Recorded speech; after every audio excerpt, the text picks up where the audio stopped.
try to compare them to another bad little fad. These two best friends with the same name didn't have dreams of fame and fortune, but they would accomplish just that with their talent and unique fashion style. Then, after going radio silent for many years, followed by one special and nostalgic reunion performance, a shocking death ended it all for good. Let's find out what happened to American 90s hip-hop duo Kris Kross. Atlanta natives James Christopher Kelly and Christopher Smith first crossed paths in the first grade, becoming instant friends. They both grew up with a wide variety of musical influences. Naturally, they loved current hip-hop artists such as Dr. Dre and Ice Cube, as well as more old-school tunes by the likes of the Isley Brothers, Parliament, and Al Green. Years later, in 1991, as preteens, while shopping at Greenbrier Mall in Atlanta, the duo would bump into up-and-coming female hip-hop trio Silk Times Leather. As the boys asked the group for an autograph, their producer took notice of their style and swag, engaged them in conversation, and asked if they were a group. That producer just happened to be a then 19-year-old Jermaine Dupri. They initially said that they weren't a group, but they did like rapping every now and then. Their super cool and laid-back attitude made Jermaine want to work with them even more, beginning a 2-year preparation journey. The boys would also adopt some new nicknames. Chris Kelly would become Mac Daddy. Chris Smith really didn't know what to call himself, so he just decided to flip Kelly's idea and become Daddy Mac. They were introduced onto the music scene in February 1992 through their smash hit debut single called Jump. It topped the Billboard Hot 100 for 8 weeks and became certified double platinum. The duo inked a deal with Rough House Records, and their debut album, Totally Crossed Out, was released in the spring of '92. The album, produced entirely by Jermaine, took over the world, going quadruple platinum in the US, triple platinum in Canada, and gold in Australia. The name for the album was a nod to their signature fashion style of wearing their clothes backwards. The idea came about from their desire to stand out and set themselves apart from other artists. Kris Kross became the youngest hip-hop duo to gain success with gold and platinum albums at the tender ages of 12 and 13 years old. The young teens were on fire. Kris Kross! My posse, Kris Kross. Hey yo, first of all, we want to thank God for making all this happen. Next, they would land a spot on the European leg of Michael Jackson's 1992 Dangerous World Tour, as well as a cameo appearance in the music video for his hit single, Jam. Additionally, they made appearances in music videos for several other artists, such as Run DMC's Down with the King and TLC's Hat to the Back. They also popped up on the small screen as featured guests in an episode of the NBC sitcom A Different World, as well as the closing musical act on an episode of sketch comedy series In Living Color. They made their big screen debut with a cameo appearance in the 1993 thriller comedy film Who's the Man? At this time, kid groups across many different musical genres were extremely popular. This made for some stiff competition and ruffled feathers among the camps. Another bad creation, also from ATL, had made their mark on the music scene a couple of years prior to Kris Kross. The second Kris Kross's single Jump dropped, the beef was on. At the beginning of the song, a small snippet of ABC's hit song, Playground, can be heard before a loud record scratch disturbs the flow, only to be replaced by Jump's beat. The intro on Kris Kross's debut album made further mention of their feelings towards their competition. Well, y'all can't look like Chris ABC to me. ABC? That's another bad idea, buddy. That's another one of your bad ideas. How y'all feel about me? How y'all feel when people ask y'all, do y'all look like ABC? Y'all look like ABC? If you really want to know how we feel, you just roll on to that next song. Hit me one. Jump. Well, what we finna do is get in the sauce with Kris Kross. What started it all seemingly had a lot to do with Jermaine Dupri. He was actually involved with ABC at the very beginning of their career and helped them to choreograph a couple of routines. He was all set to take it a step further and contribute on the producing end for their debut album, but things didn't work out that way. An offended and resentful Jermaine then moved on to Kris Kross. Kelly and Smith also had issues with a couple of other groups.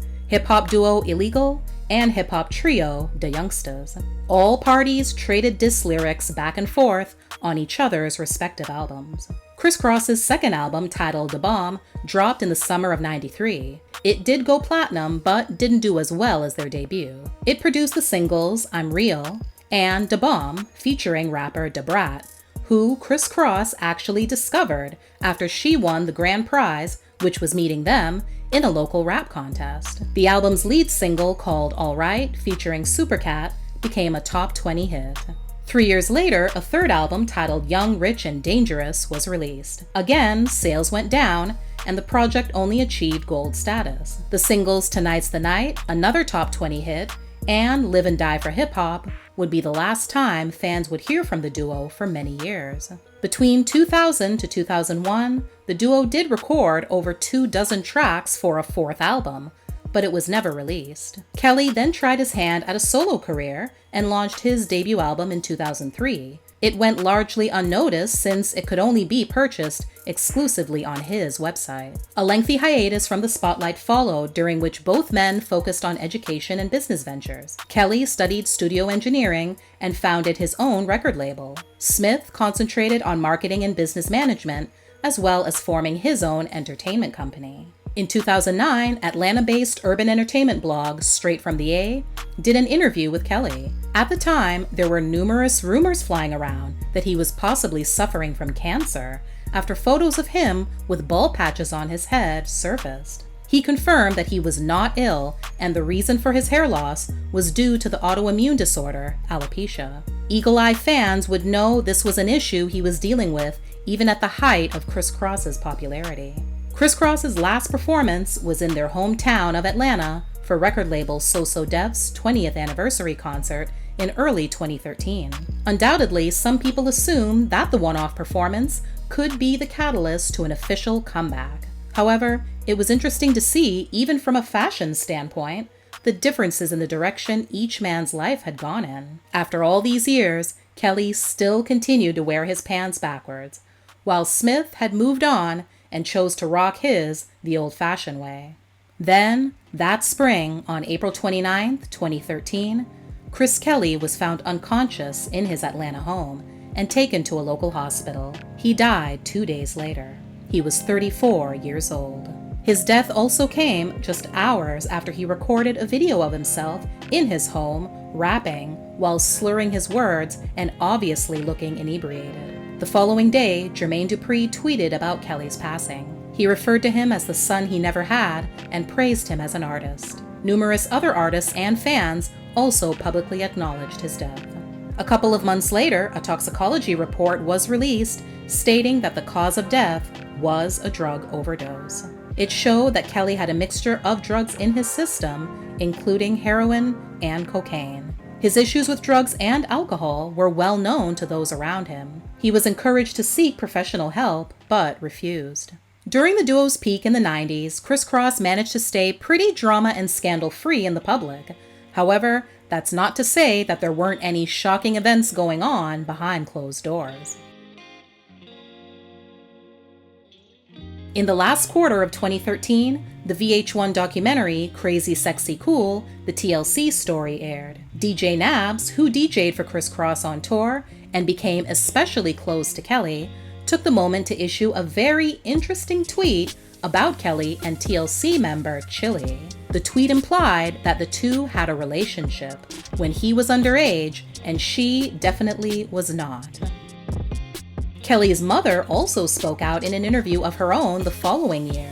She too seemed to imply that her son, as a child, was encouraged or pressured into having a variety of inappropriate, and not to mention illegal, experiences with adults. Oh, but it doesn't end there. Many years later still, the same sentiments would again be echoed by rapper Daz Dillinger in an interview he did in late 2020. He claimed that actress Jada Pinkett Smith allegedly had a previous entanglement to the one she had with August Alsina with Kris Kelly in 1993. At the time, that would have made him 14 or 15 and her 21 or 22. Smith made a go of a solo career in 2014 when he released a couple of singles on iTunes. He also mentioned at the time that he was working on an album, however, nothing ever came out. Also, that year, in an interview with XXL magazine, he opened up about how raw his emotions were when he first heard the news about the passing of his best friend. "I just locked myself away, and I didn't want to be around anybody. I tried to absorb it the best I could. I never lost anybody that close to me in my life. Somebody that every day of your life, we were brothers."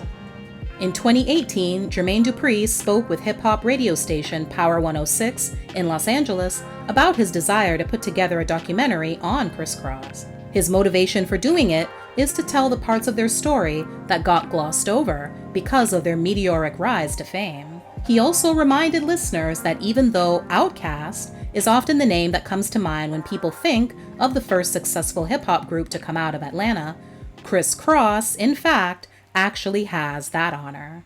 Since day one, Smith has always been the quieter, more low-key one of the duo. Hence, there really hasn't been much news about what he's been up to over the years. Today, it appears that music has taken a back seat to another focus. His lifestyle label, called Urbane Muse, that meshes his passions for art, fashion, and music together, launched after Kelly's passing. Products include women's and men's clothing, footwear, accessories, and curated art prints for purchase. The collections and designs are crafted from sketch works by Smith himself.